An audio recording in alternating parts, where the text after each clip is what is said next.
તમે એરપોર્ટ પર ઉતરો, તમારું બેગ ચેક થાય અને ખાલી એક ફૂલ માટે તમને એવું કહેવામાં આવે કે તમારે 1 લાખ રૂપિયાનો દંડ ભરવો પડશે. તો જી હા, ભારતીય મૂલ્ય એક્ટ્રેસ જ્યારે મેલબોર્ન એરપોર્ટ પર ઉતરી ત્યારે ત્યાં ઓફિસર્સ દ્વારા એવું કહેવામાં આવ્યું કે તમારા માથામાં ગજરો છે એટલે તમારે 1 લાખ રૂપિયાનો દંડ ભરવો પડશે. આપણને એવું થાય કે ગજરો તો આપણી સંસ્કૃતિ છે અથવા ખાલી એક ફૂલ છે, એને લઈને આવો દંડ કેમ? પરંતુ ઓસ્ટ્રેલિયાના બાયોસિક્યુરિટી રૂલ્સ બહુ જ અલગ છે અને જો તમે પણ ઓસ્ટ્રેલિયા જવાનું પ્લાન કરી રહ્યા છો તો આ રૂલ તમારી માટે સમજવા પણ જરૂરી છે. શા માટે ઓસ્ટ્રેલિયા એક ફૂલ માટે થઈને આટલો મોટો દંડ ફટકારી રહી છે, અથવા તો બીજી કઈ કઈ એવી વસ્તુ છે કે જે તમે નથી લઈ જઈ શકતા અને જો લઈ જાઓ છો તો તમારે પણ વારો આવે છે લાખ રૂપિયા જેવો દંડ ભરવાનો. કયા રૂલ છે, કઈ કઈ બાબતનું ધ્યાન રાખવાનું સમજીએ આજના વિડીયોમાં. Hello, ladies and gentlemen. This is your captain speaking. We'll be landing in the airport in just a few minutes.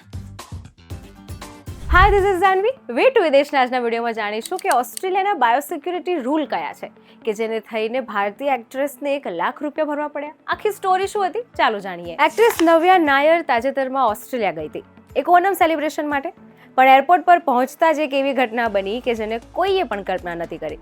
Melbourne international airport પર માત્ર 15 સેન્ટીમીટરનો જાસ્મિનનો ગજરો માથામાં લગાવેલો હતો, જેને લગભગ 1.14 લાખનો દંડ ભરવો પડ્યો. કારણ શું હતું? માત્ર એક નાની ફૂલની માળા જે સાઉથની મહિલાઓ વાળમાં લગાવે છે. પણ ઓસ્ટ્રેલિયા એરપોર્ટ પર આ જ વસ્તુ બની ગઈ એક બાયોસિક્યુરિટી કેસ. હવે પહેલા એ સમજવું ખાસ જરૂરી છે કે કોઈ સંસ્કૃતિ પ્રત્યે કે ગજરા પ્રત્યે કોઈ અણગમો નથી, પરંતુ ઓસ્ટ્રેલિયાના બાયોસિક્યુરિટી રૂલ જ બહુ કડક છે કે જેને સમજવા ખૂબ જરૂરી છે. હવે પ્રશ્ન થાય એવું તો શું છે ઓસ્ટ્રેલિયામાં, કેમ ઓસ્ટ્રેલિયા બાયોસિક્યુરિટી રૂલને લઈને આટલું કડક છે? ચાલો સમજીએ. ઓસ્ટ્રેલિયા એક આઇલેન્ડ કન્ટિન્યન્ટ તરીકે ઓળખાય છે, યુનિક બાયોડાયવર્સિટી ધરાવે છે, એટલે ત્યાંનું પર્યાવરણ બહુ અલગ છે અને ખાસ છે. એટલા માટે તેઓ ખૂબ જ કડક બાયોસિક્યુરિટી રૂલ્સને ફોલો કરે છે. બહારથી આવતી નાની વસ્તુ, બીજ, ફૂલ, કંઈ પણ ખાવાની વસ્તુ, માટી, છોડ કે પ્રાણીઓ કે ખેતીને નુકસાન પહોંચાડી શકે એ ધારણા સાથે અને રૂલ સાથે ઓસ્ટ્રેલિયા દરેક વસ્તુને ખૂબ કાળજીપૂર્વક ચેક કરે છે, જેથી કોઈ પણ જીવાત, રોગ કે નુકસાનકારક વસ્તુ પોતાના દેશમાં ન આવી શકે. અને આ ખાલી માત્ર નિયમો નથી, પરંતુ પોતાના દેશના અર્થતંત્રને, નેચરને, જીવસૃષ્ટિને બચાવવા માટેના એક એમના પોતાના રૂલ છે. હવે જો તમે ઓસ્ટ્રેલિયા જાઓ છો તો કઈ કઈ બાબતનું ધ્યાન રાખવાનું, અથવા ફૂલ સિવાય બીજી કઈ કઈ એવી વસ્તુ છે કે જે પ્રોહિબિટેડ છે, ચાલો એ જાણીએ. ફળ, શાકભાજી લઈ જવું મનાઈ છે. માંસ, ચિકન, ફૂડ આઇટમ્સ પર પણ પ્રતિબંધ છે. બીજ, છોડ, ફૂલ બધું જ ચેક થાય છે. પ્રાણીજન્ય વસ્તુઓ પણ કડક રીતે નિયંત્રિત છે. માટી લાગેલી વસ્તુઓને પણ જોખમ માનવામાં આવે છે. અને સૌથી મહત્વની વાત, જો આમાંથી કંઈ પણ વસ્તુ તમે લઈ જાઓ છો તો તમારે એનું ડિક્લેરેશન આપવું ફરજિયાત છે. હવે જો તમે આ નિયમનું પાલન નથી કરતા ને ઇન કેસ જો તમે પકડાઈ જાઓ છો તો શું થાય? તો જેમ નવ્યા નાયર સાથે થયું એમ જ થાય. તમારે પણ એક નાની વસ્તુ માટે થઈને 1 લાખ અથવા એનાથી પણ વધારે દંડ આપવો પડે. આ સિવાય તમારે કોઈ લીગલ જે છે તમારી પર એક્શન પણ થઈ શકે. અંદાજે લગભગ 100 આઇટમનું લિસ્ટ છે, એમાંથી કોઈ પણ વસ્તુ લઈ જવાની અલાઉડ નથી. અને જો લઈ જાઓ છો તેનું ડિક્લેરેશન લેટર હોવું જરૂરી છે.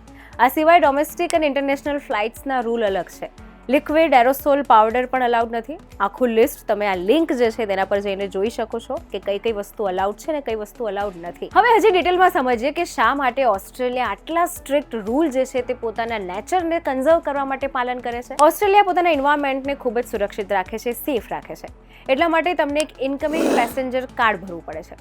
હવે અહીંયાથી તમારી જવાબદારી સ્ટાર્ટ થાય છે. જો તમારા બેગમાં કોઈ પણ ખાવાની વસ્તુ છે, ભલે તે નાસ્તો હોય, મસાલા હોય કે ઘરનું અથાણું હોય, તો તમારે એ કાર્ડ પર જ્યાં યસ મેન્શન કરેલું છે ત્યાં ટિક કરવું જ પડશે.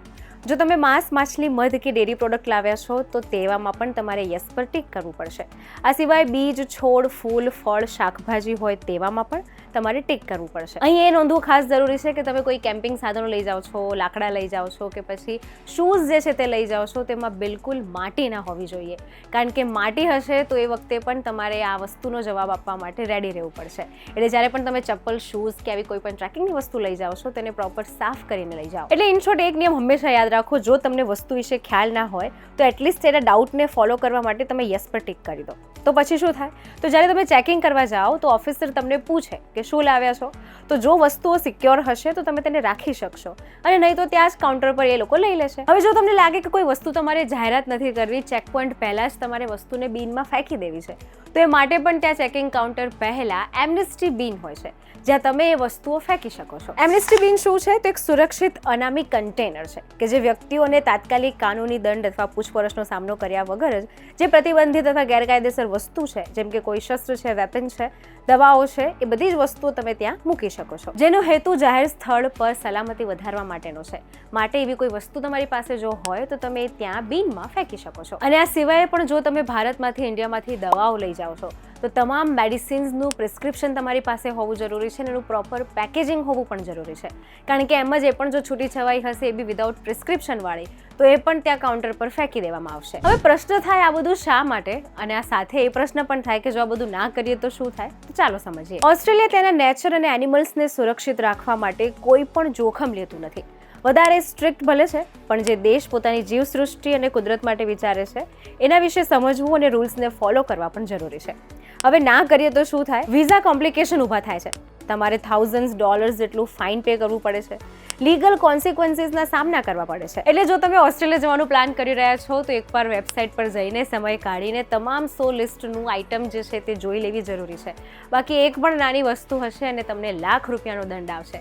પછી ભલે નાસ્તો હોય, ઘરનું અથાણું હોય, કોઈએ આપેલી પાવર બેંક હોય અથવા ગુડ બાય કહીને કોઈએ આપેલું એક ફૂલ કેમ ન હોય, પરંતુ આ બધી જ નાની વસ્તુ તમને લાખ રૂપિયાનો ફાઇન અપાવી શકે છે અથવા તમારા વિઝામાં કોમ્પ્લિકેશન ઊભા કરી શકે છે. એટલે જો તમે ઓસ્ટ્રેલિયા જાઓ છો તો તમામ ફૂડ આઇટમનું લિસ્ટ વેબસાઇટ પર જઈને ચોક્કસ એકવાર ચેક કરી લો, કારણ કે એક નાની ભૂલ અને તમારો લાખ રૂપિયાનો દંડ જે છે તે તમને આવી શકે છે. આવા જ ઇન્ફોર્મેટિવ વિડીયોઝ માટે જોડાયેલા રહો વીટીવી ડિજિટલ સાથે.